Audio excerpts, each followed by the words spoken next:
Alors, merci d'être venus si nombreux pour cette 8e édition du concours Fleurs d'éloquence. Alors certains parmi vous connaissent le concours, d'autres non, donc je vais parler de manière très brève ce soir, mais pour vous expliquer un petit peu le déroulement du concours en général et de la soirée en particulier.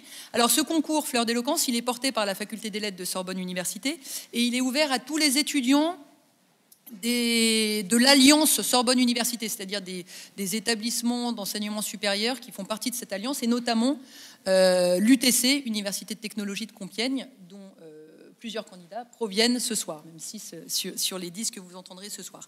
Alors depuis 5 ans, la formation est dédoublée précisément entre la Sorbonne et l'UTC, et c'est l'un des points spécifiques de ce concours d'éloquence, c'est qu'il est précédé d'une formation d'une vingtaine d'heures, au cours desquelles une place prépondérante est accordée à la pratique oratoire. L'idée qui est à l'origine de cette formation, c'est qu'il est important dans sa vie professionnelle, mais aussi dans sa vie privée, dans la vie de tous les jours, de savoir convaincre, et que savoir convaincre, c'est très différent de savoir écrire, c'est très différent de savoir argumenter, et donc c'est la rhétorique qui apprend à cela, à savoir convaincre, c'est-à-dire à la fois en argumentant, mais aussi en jouant sur les passions, en donnant une image de soi adaptée à son auditoire. Voilà, donc les étudiants ont été formés à cela, et j'insiste sur ce point, on les forme autant, enfin on les forme, les formateurs, hein, parce que voilà, je parle au nom des formateurs, mais on les forme autant sur le fond que sur la forme. L'idée, ce n'est pas d'apprendre à faire, apprendre à faire un discours, c'est pas apprendre à faire un one-man show, c'est pas apprendre à chauffer une salle, c'est apprendre à convaincre, et donc le fond et la forme sont aussi importants. Donc on reprend vraiment les catégories de la rhétorique ancienne, hein, l'invention, c'est-à-dire l'art de trouver le fond de son discours, la disposition, l'art de l'organiser, le style auquel vous vous adressez, le style que vous choisissez va influer sur la manière de convaincre. La mémoire, donc l'art aussi de se détacher de ses notes, de savoir en tout cas les gérer. Et puis l'action, qui est une grande partie de la rhétorique, c'est-à-dire vraiment l'incarnation de son discours. Donc les candidats que vous allez écouter ce soir seront évalués à la fois sur le fond et sur la forme, voilà, par les jurés que vous voyez ici et qui se présenteront tout à l'heure à vous. Alors, juste sur cette soirée, à l'origine, les étudiants donc, étaient 150. Il y a 150 places qui sont ouvertes pour la formation. Et lorsqu'ils participent à la formation, ils ont le choix de se présenter ou non au concours. Il n'y a absolument aucune obligation. Et 80 d'entre eux ont choisi de se présenter au concours, ce qui est beaucoup. L'année dernière, ils étaient une soixantaine, l'année d'avant une quarantaine, hein, il me semble, Cléo, c'est ça. Donc voilà, c'est vraiment là, voilà, 80 qui se sont jetés à l'eau et qui ont participé au premier tour qui avait lieu samedi 30 mars, donc il y a une dizaine de jours. Et parmi ces 80, 10 ont été sélectionnés, donc vous allez les voir, les entendre, les écouter ce soir. Ils ont préparé, alors spécificité, ça c'est quand même important à savoir, ils ont préparé leur discours cet après-midi, pendant 5 heures, et le sujet et la thèse qu'ils doivent défendre leur ont été imposés. Voilà, ce sont des conditions quand même assez difficiles, assez particulières. Donc voilà, c'est vraiment une épreuve assez difficile, donc encouragez-les, applaudissez-les, parce que la participation en elle-même est déjà une épreuve et presque une victoire. Hein. Donc voilà, je vous invite vraiment à les encourager. De manière matérielle, formelle, chaque discours dure entre 8 et 10 minutes. Voilà, ça fera à peu près 1h30, 1h40 de discours. Et donc ces discours sont évalués par un jury de 6 personnes, 6 jurés qui vont se présenter rapidement à vous, qui à la fin donc, des 10 discours se retireront dans une salle derrière secrète pour aller délibérer. Donc la délibération durera à peu près 20 minutes. J'irai les voir pour les forcer à aller un petit peu vite parce que sinon les délibérations peuvent durer. Mais voilà, comptez à peu près une vingtaine de minutes et après cette délibération, les résultats seront annoncés et 4 candidats sur les 10 seront retenus, sélectionnés pour participer à la finale qui aura lieu mardi 7 mai à la Bibliothèque nationale de France, avec une entrée libre. Donc si cela vous intéresse, n'hésitez pas à venir le 7 mai. Voilà, sachant qu'il n'y aura pas de classement entre ces 4 candidats. Voilà, ce sont 4 finalistes qui seront retenus au terme de cette soirée. J'avais déjà presque 2 ans. Problème, je ne savais toujours pas marcher.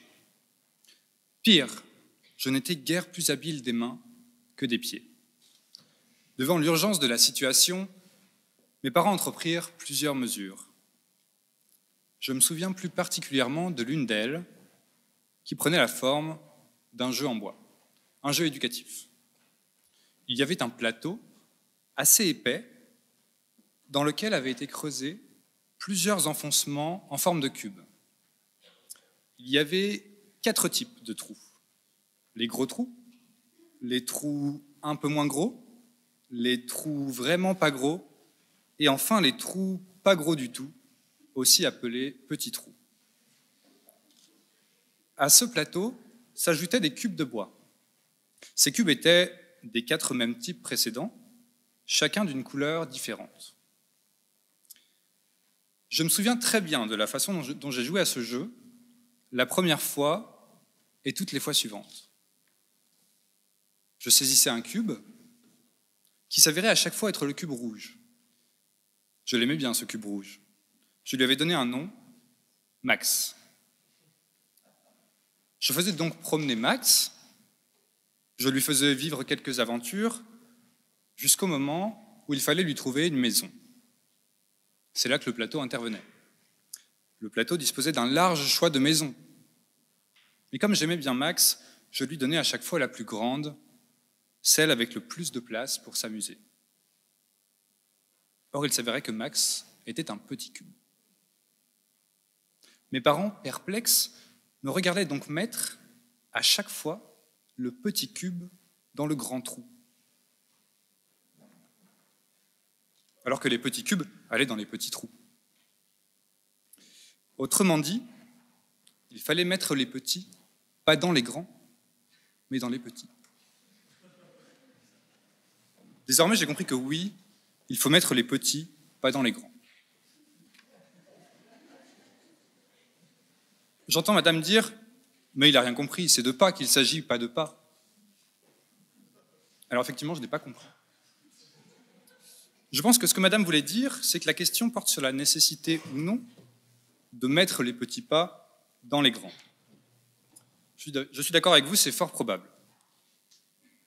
Mettre les petits pas dans les grands, c'est marcher dans les pas de quelqu'un de plus grand que soi. Mettre les petits pois dans les gants, c'est le fait de récolter manuellement des graines vertes, mais je m'égare. Nous parlons donc d'imitation, d'inspiration, de reproduction. Alors faut-il mettre les petits pas dans les grands? Faut-il imiter? Faut-il s'inspirer d'autrui? On me répondra que non, mieux vaut faire ses propres marques, s'affirmer, s'émanciper des potentielles influences extérieures. Ce serait nier que l'imitation est ce qui nous construit. En effet, comment avez-vous appris à parler? Vous y êtes-vous pris par vous-même en vous disant « je ne me laisserai pas influencer par tous ces mots, je vais créer les miens ». N'avez-vous jamais remarqué qu'à force de côtoyer une personne, on commence à utiliser ces expressions? L'imitation nous construit. Comment apprend-on à jouer d'un instrument? Monsieur me dit là-bas que l'autodidacte apprend tout seul, lui. Effectivement. Mais pourquoi l'autodidacte apprend-il à jouer d'un instrument? N'est-ce pas parce qu'il fut inspiré par un grand musicien dont il aimerait suivre les pas? L'imitation nous motive.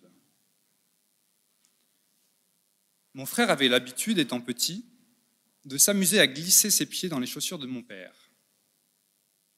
Résultat, à 1 an, il marchait déjà, contrairement à moi. Donc oui, il faut mettre les petits pas dans les grands, c'est comme cela que l'on se construit. Mais mettre les petits pas dans les grands, c'est plus que ça. Mettre les petits pas dans les grands, c'est mettre les pieds dans le plat, mettre les bouchées doubles même. De pas à plat, il n'y a qu'un pas. Mais de quel pas parle-t-on, au juste? On ne parle pas ici de pas à droite, de pas à gauche ou de pas maladroit. On parle de pas vers l'avant. Petit, certes, mais pas quand même.